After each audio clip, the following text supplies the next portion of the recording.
بسم اللہ الرحمن الرحیم۔ یقیناً آج پوری امت مسلمہ ایک درد اور کرب کی کیفیت میں مبتلا ہے مسئلہ فلسطین اور مسجد اقصی کی وجہ سے۔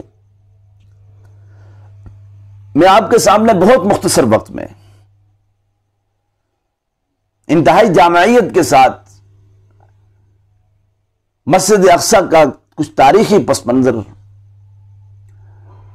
اور یہودی مسجد اقصی کو گرا کر وہاں بنانا کیا چاہتے ہیں، اس کے بعد یہودیوں کی کیا پیش رفت ہوگی۔ جہاں تک مسجد اقصی کے تاریخی پس منظر کا تعلق ہے، حضرت ابراہیم جس وقت ہجرت کر کے عراق سے فلسطین تشریف لائے، پھر حضرت ابراہیم کے بیٹے اسحاق، حضرت اسحاق کے بیٹے یعقوب، حضرت یعقوب نے سب سے پہلے یہاں ایک چھوٹا سا معبد تعمیر کیا تھا۔ 1800 قبل مسیح کی تقریباً یہ بات ہے۔ پھر حضرت یعقوب کے 12 بیٹے تھے، حضرت یعقوب کا لقب اسرائیل تھا، 12 بیٹوں سے جو آگے نسل چلی ان کو بنی اسرائیل کہا جانے لگا۔ پھر چلتے چلتے 1000 قبل مسیح میں جب حضرت داؤد کا زمانہ آیا، ان کی حکومت قائم ہوگی۔ حضرت داؤد کی ایک دلی تمنا تھی کہ میں ایک بڑا عالی شان ایک معبد تعمیر کروں، لیکن بہرحال ان کی زندگی نے ان کا ساتھ نہیں دیا، اور اپنے انتقال سے کچھ وقت قبل اپنے بیٹے سلیمان کو بلا کر پورا نقشہ اسے سمجھا دیا اور انہیں وصیت کر دی کہ تمہیں اس انداز سے ایک معبد بنانا ہے۔ حضرت سلیمان نے پھر وہ معبد تعمیر کروایا، تقریباً اس پر 7 سال لگے تھے، اور حضرت سلیمان کی ایک وسیع و عریض رقبے پر آپ کی حکومت قائم تھی، ایک طرف اردن دوسری طرف فرات تک پھیلی ہوئی تھی۔ اسی کو ہیکل سلیمانی، معبد سلیمانی کہا جاتا ہے۔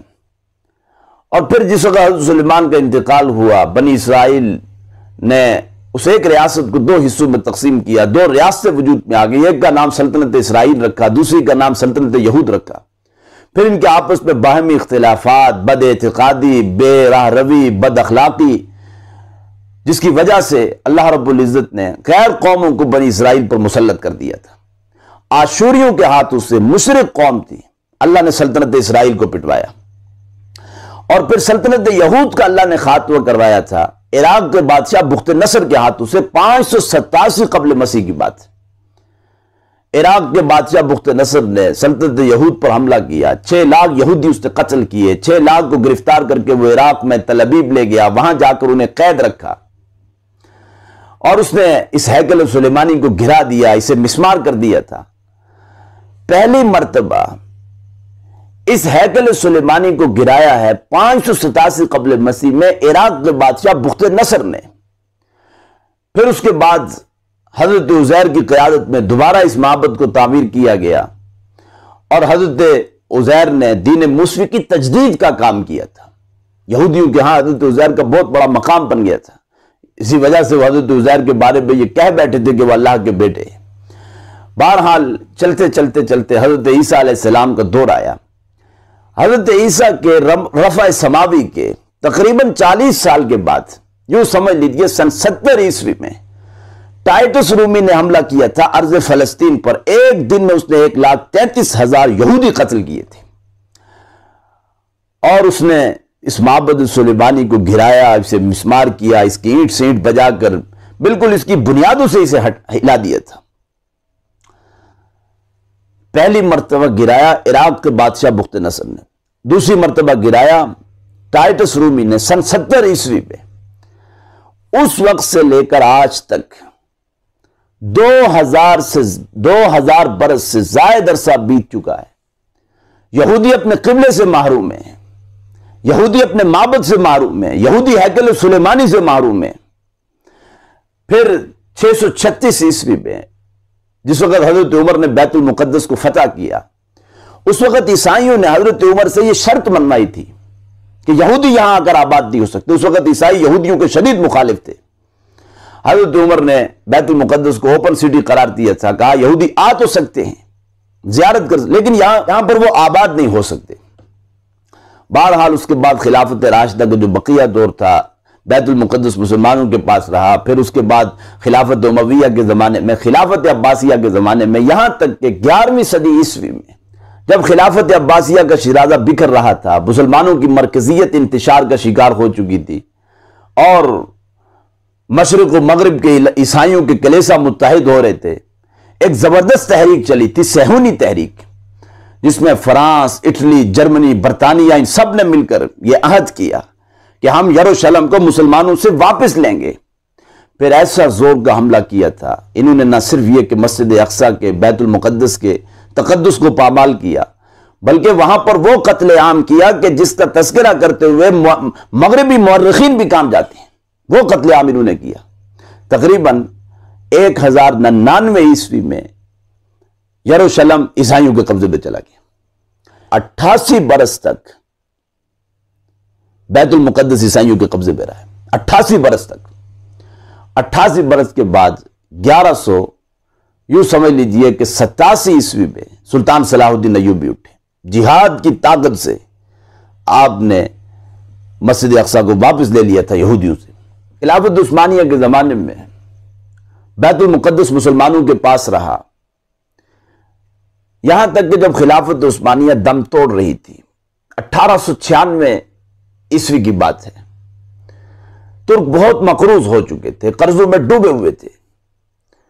اس وقت صہیونی تحریک کا ایک سربراہ تھا، ہرتزل، کٹر متعصب متسلب قسم کا یہودی تھا۔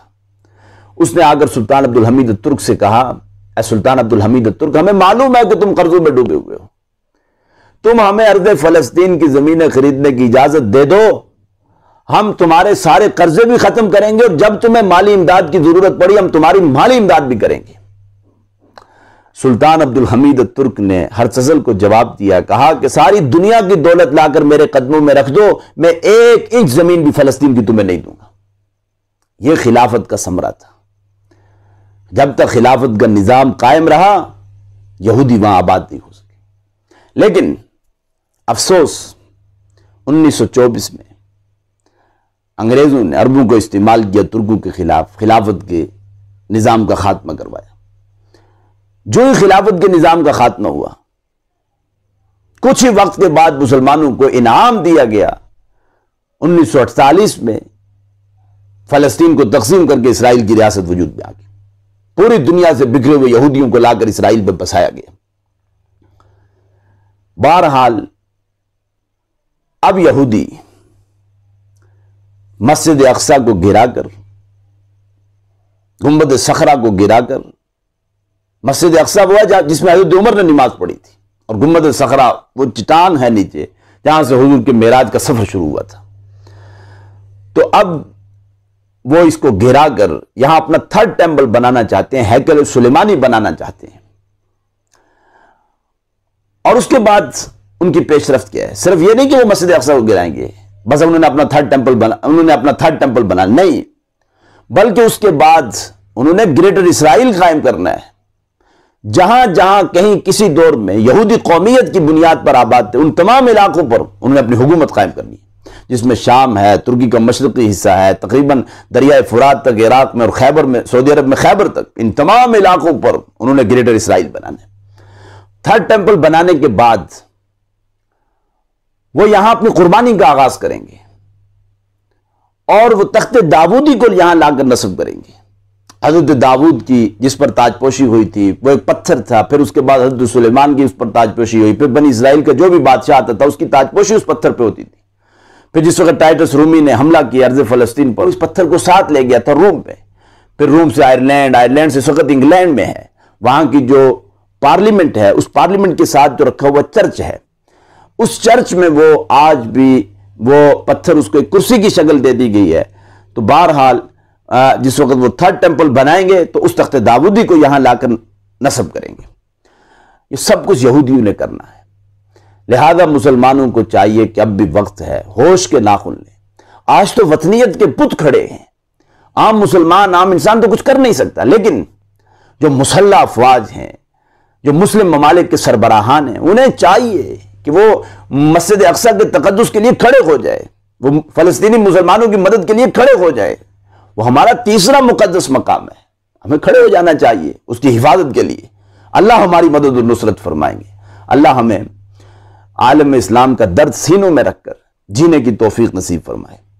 المؤمنون کجسد واحد، مومن ایک جسم کی مانند ہیں، ہمیں طرف جانا چاہیے۔ اللہ ہمیں سمجھ نصیب فرمائے، فہم نصیب فرمائے، اسلام سے اور مسلمانوں سے محبت نصیب فرمائے۔